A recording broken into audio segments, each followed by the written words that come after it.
द्रव्य को हड़पने वाला 60,000 वर्ष तक, कितने 60,000 वर्ष तक विष्ठा का कीड़ा बनता है, मल का कीड़ा बनता है।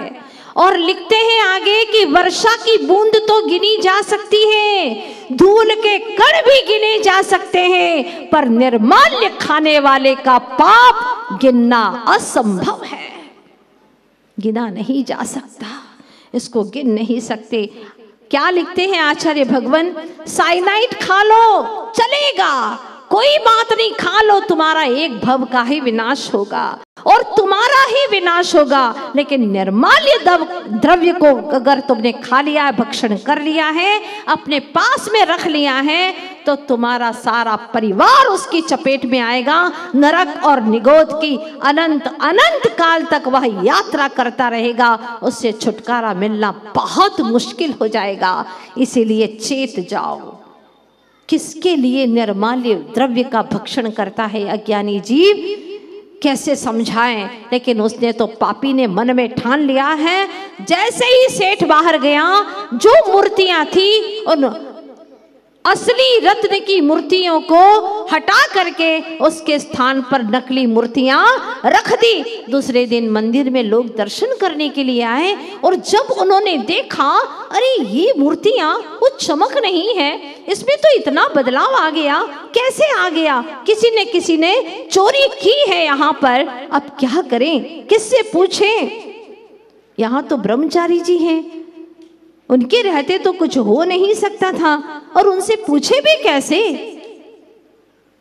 लोग पेशो पेश में पड़े हुए हैं और सेठ जी जो मालिक हैं उस मकान के, उस मंदिर के, पर अपने को मालिकाना हक नहीं मानते, वो तो सिर्फ भक्त बन करके पूजन करते हैं। आज कई लोग मंदिर में आते हैं, थोड़ी चाल बदल करके आते हैं, नौकरों को हिदायत देते हुए आते हैं, ये किया कि नहीं किया, ये करो, ऐसा करो, वैसा करो।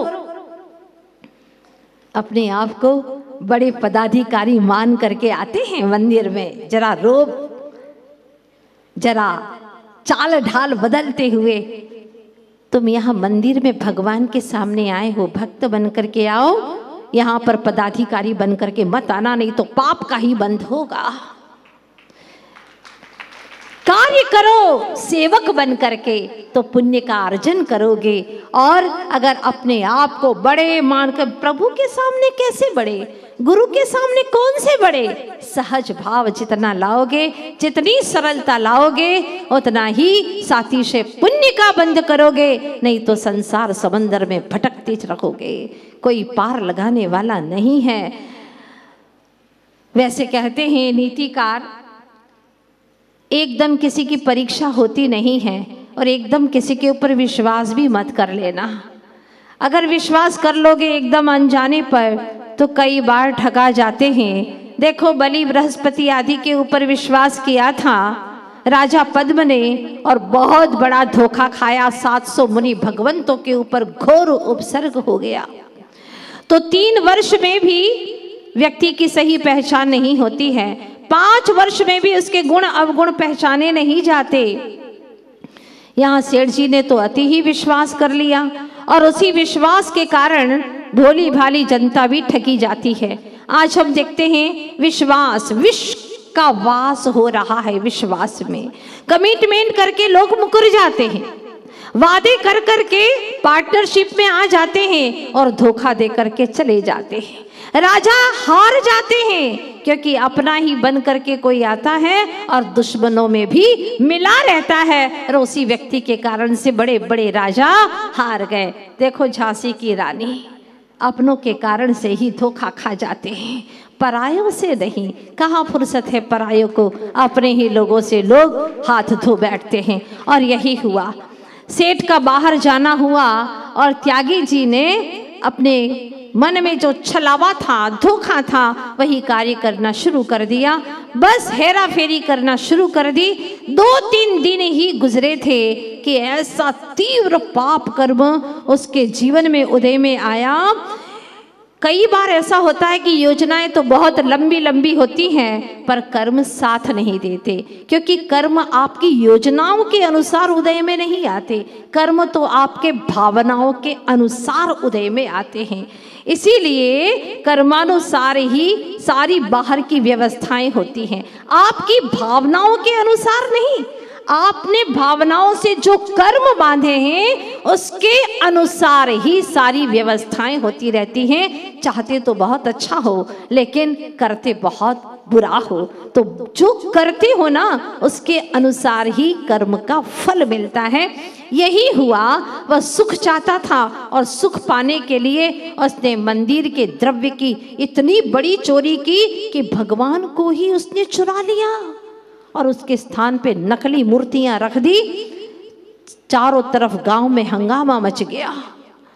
इधर से सेठ को जो 7 दिन के बाद में आना था, जैसे ही हवा लगी सेठ जी भी बिफोर टाइम आ गए। जैसे ही सेठ जी आते हैं क्या देखते हैं, जो ब्रह्मचारी था तथा कथित नामधारी, वह ढोंगी ब्रह्मचारी जिसके शरीर के अंदर ऐसे भयंकर कुष्ठ रोग हो गया, शरीर सारा विवर्ण हो गया, बहुत ही दुर्दृश्य हो गया, देखने योग्य नहीं रहा और इतनी भयंकर बदबू आने लगी 24 घंटे में ही कि अगर पक्षी भी आ जाए उसके पास में तो उसका भी प्राणांत हो जाए। इतनी भयंकर दुर्गंध आने लगी।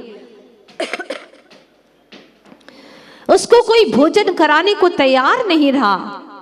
3 दिन में ऐसा तीव्र पाप कर्म उदय में आ गया, कोई उसके पास में नहीं आता। और इतने में ही सेठ जी आ गए। सेठ जी तो सरल परिणामी थी, उन्हें कुछ पता ही नहीं था ये क्या हो गया। तब लोगों ने बताया, सेठ जी घोर अनर्थ हो गया, घोर अनर्थ हो गया। मंदिर की सारी मूर्तियां 3-13 कर दी हैं और वह असली रत्न की जो मूर्तियां हैं वह किसी ने चोरी कर ली हैं, गायब कर ली हैं। सेठ जी ने देखा, बहुत दुख हुआ। फिर भी उन्होंने ब्रह्मचारी को संभाला, क्योंकि ब्रह्मचारी है बेचारा, बड़ा रोगी हो गया है। इतनी सरलता थी उनके भीतर में, क्योंकि वो कुछ जानते भी नहीं थे और उसका देहांत हो जाता है, तड़फ तड़फ करके वो मरता है और मरते दम तो उसके शरीर में लंबे लंबे कीड़े पड़ जाते हैं और भयंकर वेदना के साथ में उसका मरण हो जाता है। ग्रंथ लिखते हैं कि मरते ही वह 7वें नरक में चला गया। वहां पर भारी वेदना सही, 33 सागर पर्यंत वहां से निकला, क्रूर पशु बन गया, फिर वापिस 7वें नरक में पहुंचा। इस तरह से 7वें नरक में 2 बार फिर आया, पशु बना, फिर वहां पहुंच गया 6वें नरक में। इस प्रकार से 6वें नरक में भी 3 बार, फिर 5वें नरक में 4 बार इसी तरह से जन्म लिया और सागरों पर्यंत दुख भोगता रहा। इस तरह से पहले नरक तक वह आ करके जन्म मरण करता रहा। इसके बाद में कई भयंकर दुख इस जीव ने भोगे। फिर मरण करके थोड़ा सा पाप हल्का हुआ, यूं कहें कि अभी उद्घाटित होने वाला है।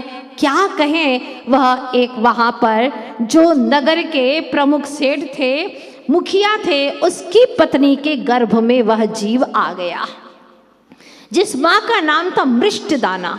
वहां आकर के वह गर्भ में आता है, लेकिन अभी गर्भ में आया ही था कि धीरे धीरे करके सारा परिवार खत्म हो गया, पिता भी मर गया और जिस दिन जन्म हुआ उस दिन उसकी नानी भी मर गई। सारा परिवार खत्म, हरा भरा परिवार, अरबों खरबों की संपत्ति, कईयों को आजीविका देने वाला वह सेठ भी खत्म हो गया और दाने दाने के लिए मोहताज हो गई वह माँ। बच्चे को जन्म दिया, उसने जन्म दिया, माँ बहुत दुखी है, पर माँ थी, माँ की ममता थी। बच्चे को बड़ी मुश्किल से जन्म दे करके एक एक दिन बड़ा हो रहा है। माँ की हालत बहुत ही रुग्ण अवस्था में आ गई। माँ भी जैसे तैसे जीवित रह रही दुख भोगने के लिए। और इधर से क्या होता है, माँ सोचती है बेटा अब अपन ऐसा करते हैं, खाने के लिए लाले पड़ गए हैं, चलो कहीं कुछ काम कर लेते हैं। तो एक बहुत बड़ा सेठ था, उसके यहाँ पर नौकरी के लिए जाती है, हमारे बच्चे को हमको कुछ नौकरी दे दो। तब वह कहता है ठीक है खेत में काम करो।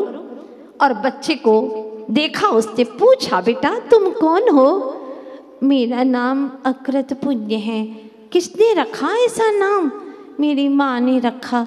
क्यों रखा तुम्हारा नाम ऐसा?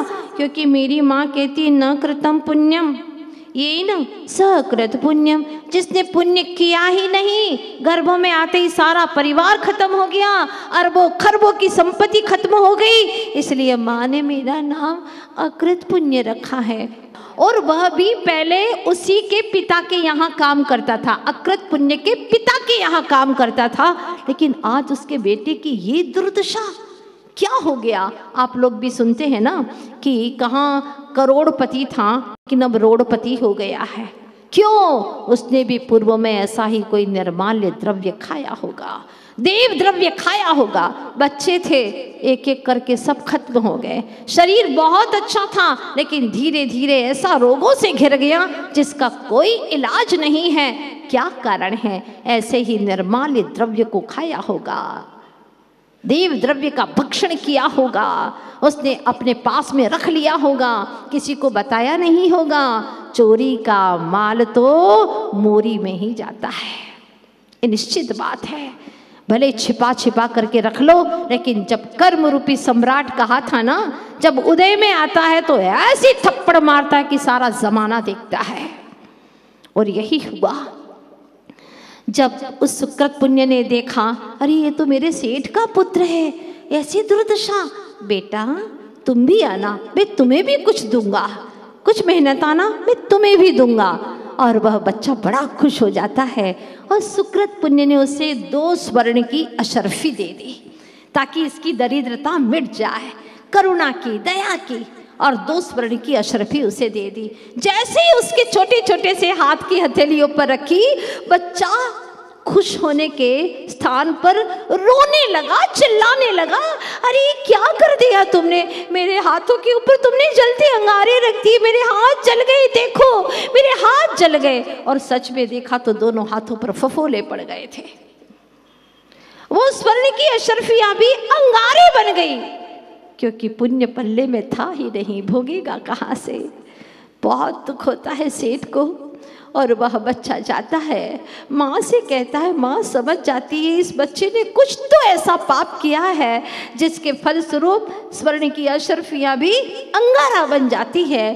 तब दूसरे दिन वह सेठ देखता है, इस बच्चे की मैं कैसे दुख दुविधाओं को दूर करूँ, उसकी दरिद्रता को कैसे दूर करूँ। तब उससे कहा, बेटा ये चने ले जाओ, अपनी माँ को दे देना और खा लेना, अपना पेट भर लेना।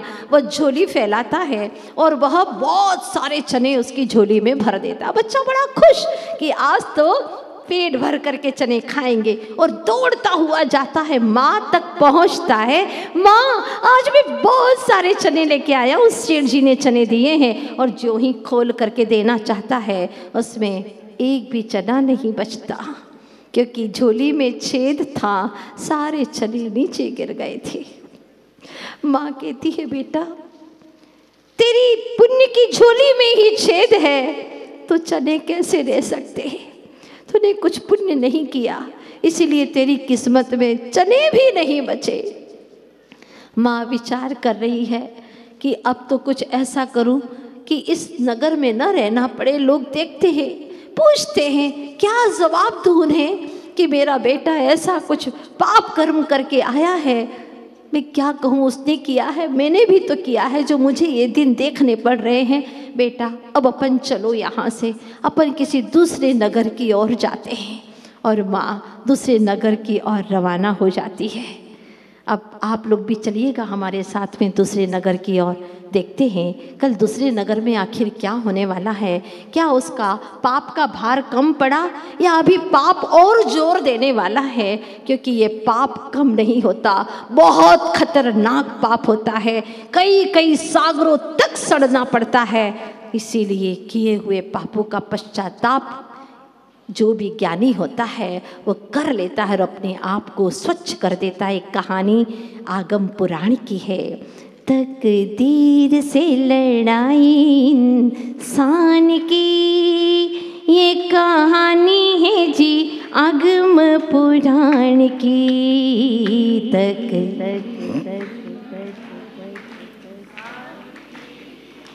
था वह चोरों का सरदार, पहुंचा रत्न मंदिर के द्वार, छल से रत्न की मूर्तियां चुरा रहा। हुआ पापोदय से कोड़, तन में लटे पड़ी सब और, मर के गति पाई नरक पशु नाम की। ये कहानी है जी आगम पुराण की, तकदीर से लड़ाई इंसान की। ये कहानी है जी आगम पुराण की। जन्म लिया जब माँ की कोख, मरे सभी परिजन के लोग, माता नयनों से नीर बहा रही। सिक्के बने सभी अंगार, पहुँच गए सब दूजे गांव, घड़ी आ गई पापी के इम्तिहान की। ये कहानी है जी आगम पुराण की, तकदीर से लड़ाई इंसान की। ये कहानी है जी आगम पुराण की।